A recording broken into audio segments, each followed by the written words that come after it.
नमस्कार प्रिय विद्यार्थियों, आपके अपने फेवरेट यूट्यूब चैनल पर आपका स्वागत है। मैं सुरेश कुमार एक बार फिर से आपके साथ। दोस्तों, आज बात करेंगे ITI first year electrician theory के पेपर का एनालिसिस करेंगे और टोटल 38 क्वेश्चन आए थे अब की बार जो एग्ज़ाम लगा था वो, और ये पेपर आपका है 26 अगस्त 2022 का।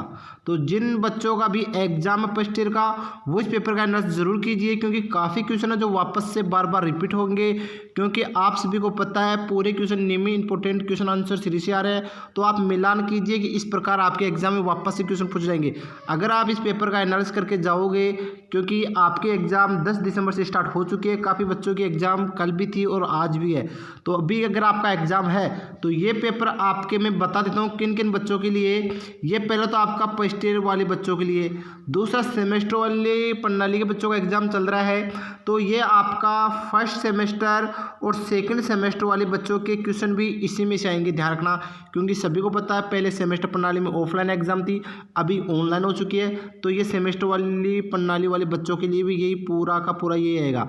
तो आप जरूर मिलाइए और मैं पूरा पेपर क्लियर कराऊंगा। अभी ओनली थ्योरी का, इसके अलावा हम वर्कशॉप साइंस इम्प्लीमेंटेशन स्किल सभी के पेपर का एनालिसिस कराते हैं। अब जिन बच्चों को अगर इन पेपरों की पीडीएफ फाइल चाहिए तो भी आप डिस्क्रिप्शन जाइए, वहाँ पर टेलीग्राम ग्रुप ज्वाइन करो। वहाँ पर हज़ारों बच्चे जुड़े हैं, जहाँ पर बच्चों को काफ़ी मटेरियल हम और भी उपलब्ध कराते हैं। अगर आपको कोई भी मटेरियल चाहिए तो आप हमें टेलीग्राम ग्रुप पर आके कमेंट करके जरूर बताइए, हम आपको वो रॉ मटेरियल उपलब्ध करा देंगे। तो स्टार्ट करते, ज़्यादा वक्त खराब न करें। और आपका पहला क्वेश्चन क्या पूछा गया है, तो आपका पहला क्वेश्चन पूछा गया था इस पेपर में, मोटाइज छेनी का क्या उपयोग है। इलेक्ट्रीशियन फर्स्ट ईयर की बात है। तो दोस्तों, मोटाइज छेनी के का उपयोग पूछ रहा है, तो इसका उपयोग दोस्तों लकड़ी में आयताकार छेद करना। अब आप सभी को पता है दोस्तों, एक तो आती है कोल्ड चीजल, एक आती है थर्मल चीजल। तो ये आपकी जो चीजल है ये भी अलग अलग आती है, यानी चीजल यानी छेनी। तो यहाँ पर आपको छेनी पूछ रहा अगला कुल मिला के, तो यहाँ पर ये आपकी लकड़ी में आयताकार छेद करने के लिए आपकी मोटाई छेदने का उपयोग किया जाता है। तो इसका राइट आंसर आएगा बी। अगला क्वेश्चन है दोस्तों, क्वेश्चन आपका है पराचुंबकीय पदार्थ कौन कौन सा है। अब आपका यहाँ पर पराचुंबकीय पूछ रहा है, तो पराचुंबक को दोस्तों क्या बोलते हैं। तो दोस्तों यहाँ पर आपको इंग्लिश में दे रखा है कि डाया मैग्नेट। तो दोस्तों यहाँ पर डाया मैग्नेट एक दोस्तों इसमें क्या होता है, फेरो पेरो डाया, तीन प्रकार के होते हैं। तो मैं यहाँ पर आपके तीनों कन्फ्यूज दूर कर दूंगा भी। तो यहाँ पर आपको डाया मैग्नेटिक पदार्थ पूछ रहा है, यानी आपको पराचुंबकीय पदार्थ पूछ रहा है। तो इसमें दोस्तों आपका जल आएगा, वायु आएगी, ये चीज़ें आपके पराचुंबकीय, यानी यहाँ पर चुंबकशीलता का मान घटता है, बढ़ता नहीं, यानी न के बराबर होता है। वायु भी इसी में वायु होती है, एक होती है प्लेटिनम, तो प्लेटिनम, और एक होता है इस्पात। तो आपका इस्पात है, ये तो आपका लोहा है, यानी चुंबक फेरा प्रकार का आता है। और ये आपका वायु और प्लेटिनम है, तो ये आपका लोहा हो गया एक, हाँ सॉरी, फेरा ये हो गया और पेरा ये हो गया, और आपका डायामैग्नेटिक पदार्थ आपका ये हो गया। तो इसका राइट आंसर क्या आएगा आपका सी। ठीक है दोस्तों। अगला क्वेश्चन दोस्तों, आपका क्वेश्चन में दे रखा है इस औजार का नाम क्या है, यानी आपका ये प्लायर का औजार दर्शा रहा है, लेकिन ये कौन सा प्लायर है, यानी ये भी अलग अलग होते हैं। तो दोस्तों ये आपका है डायगोनल कटिंग प्लायर, यानी इसका राइट आंसर आपका आएगा डी ऑप्शन। तो ध्यान रखना, ये भी आपके एक आता है नोज प्लायर, एक आता है कॉम्बिनेशन प्लायर। तो ये आपका कौन सा है, डायगोनल कटिंग प्लायर। तो ऑप्शन डी इसका राइट आंसर होगा। अगला क्वेश्चन, डीसी सर्किट की शक्ति का सूत्र क्या है। तो बताओ दोस्तों, डीसी सर्किट की शक्ति का सूत्र क्या होता है। तो दोस्तों डीसी सर्किट की शक्ति का सूत्र होगा, यहाँ पर आपको P बराबर सभी को पता है V इंटू आई होता है। तो आपको यहाँ पर दे रखा है धारा इंटू वोल्टेज का गुणनफल क्या कहलाता है, आपका शक्ति कहलाता है। तो राइट आंसर इसका क्या आएगा सी।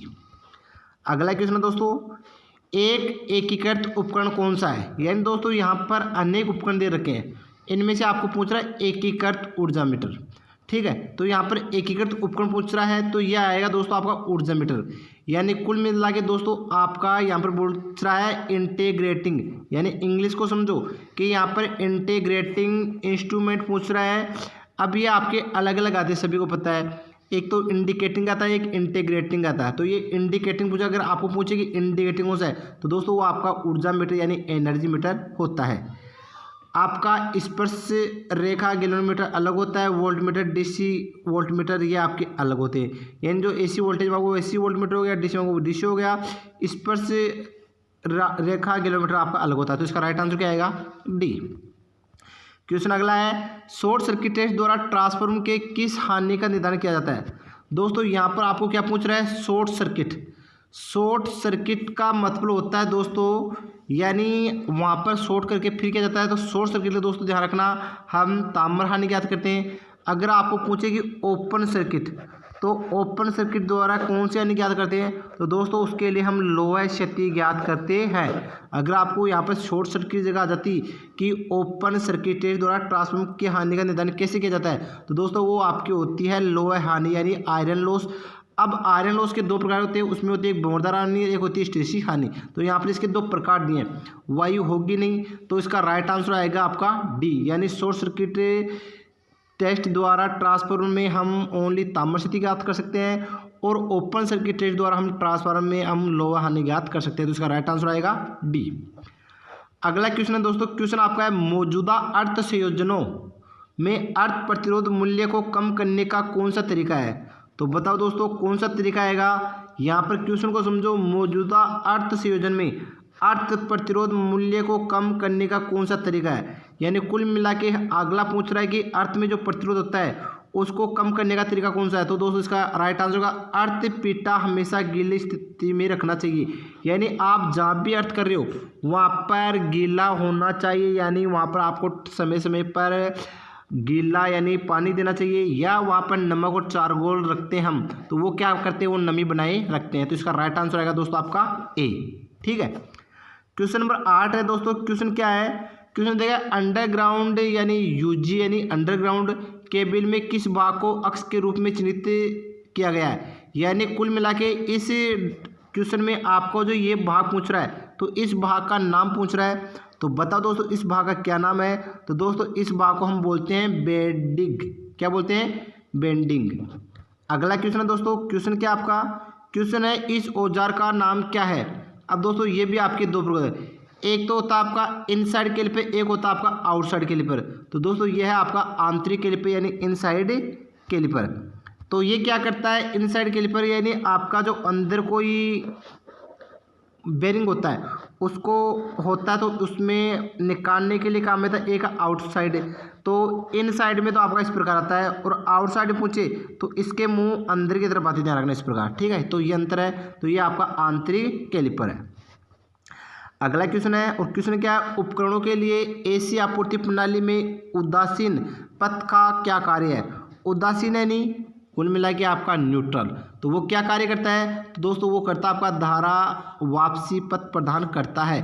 कुल मिला के आपके घर पे फेज आता है, न्यूट्रल आता है, तो पूरा परिपथ कौन करता है? तो वो न्यूट्रल करता है। तो कुल मिला के न्यूट्रल क्या बोला है? धारा वापसी पथ प्रदान करता है, यानी धारा आती है तो उसे वापस प्रदान करता है, तो उसका काम कौन करता है? न्यूट्रल करता है, यानी उदासीन करता है। तो इसका राइट आंसर क्या आएगा? सी। अगला क्वेश्चन है, निम्न में से भौतिक हानि क्या है? तो बताओ दोस्तों भौतिक हानि कौन सी में? तो ध्यान रखना दोस्तों, आपका भौतिक पूछ रहा है, तो भौतिक में दोस्तों आपकी आग आती है, जंग आती है, ये आपकी वातावरण होती है, लिफ्ट लोड होता है, ये आपका अलग होता है, सफाई रासायनिक, ये आपकी रासायनिक होती है। तो इसका राइट आंसर क्या आएगा? ए।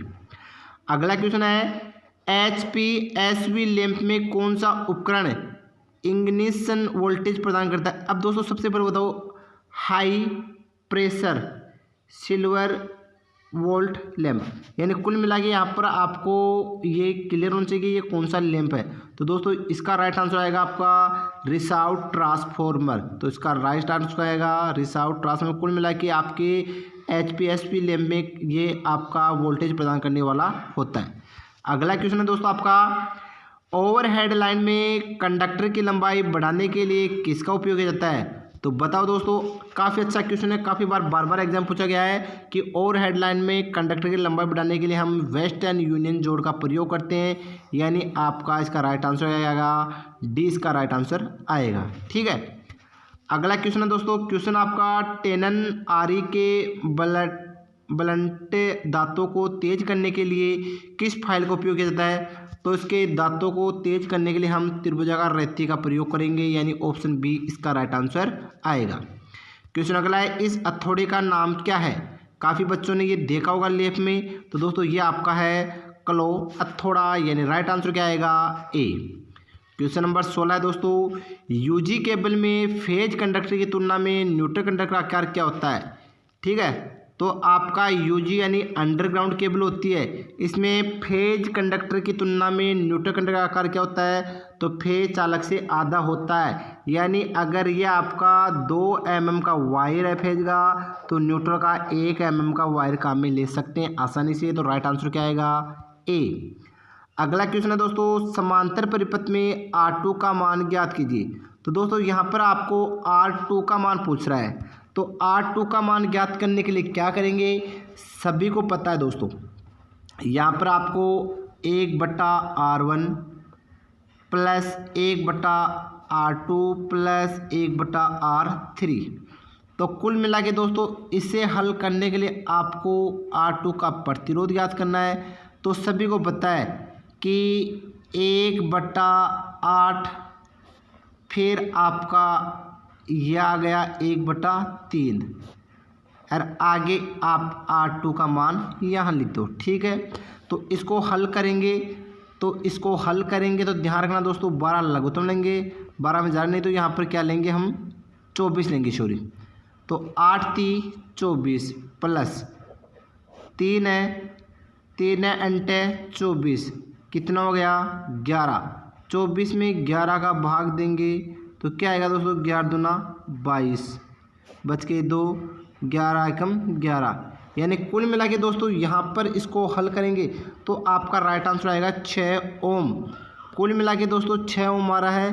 तो यहाँ पर हम इसका मान कैसे ज्ञात किया? आप सभी को पता है कि R2 में से इसका मान घटा देंगे। सॉरी दोस्तों, लो अभी मैं वापस से हल करता हूँ।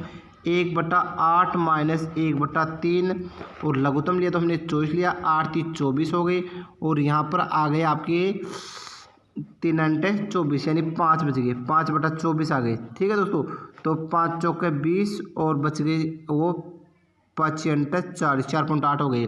तो अब आपको R याद करें तो R बराबर क्या होता है? तो V/I। तो यहाँ पर V का मान कितना है दोस्तों? तो सभी को पता है 24 इसका मान है, और यहाँ पर I का मान आप सभी को प्राप्त हुआ। यहाँ पर क्या I का मान आपको 15 एम्पीयर दे रखा है, पहले तो बात तो 15 ये दे रखा है। तो कुल मिला के इसका राइट आंसर क्या आएगा आपका? 6 ओम। और अभी दिक्कत है तो मुझे कमेंट बॉक्स में जरूर कर देना, वहाँ पर क्लियर कर देंगे। अगला वायरिंग का नाम क्या है? तो दोस्तों आपको डायग्राम में दर्शाया गया ये वायरिंग कौन सी है? तो सभी को पता है ये जीने की वायरिंग होती है। तो आपका क्या है, क्योंकि यहाँ पर 2 2-वे स्विच है और बीच में क्या है? इंटरमीडिएट स्विच है। तो राइट आंसर आएगा आपका सी। अगला क्वेश्चन है, कौन से प्लायर का उपयोग तार के हुक और लूप बनाने के लिए करते हैं? तो सभी का पता है हुक और लूप बनाने के लिए हम राउंड नोज प्लायर का यूज करते हैं, यानी ऑप्शन बी इसका राइट आंसर आएगा। अगला क्वेश्चन है, विद्युत आग पर किस अग्निशामक का प्रयोग किया जाता है? तो विद्युत आग के लिए हम हेलोन प्रकार के अग्निशामक यंत्र का काम में लेंगे। अगला क्वेश्चन है दोस्तों, और क्वेश्चन क्या है?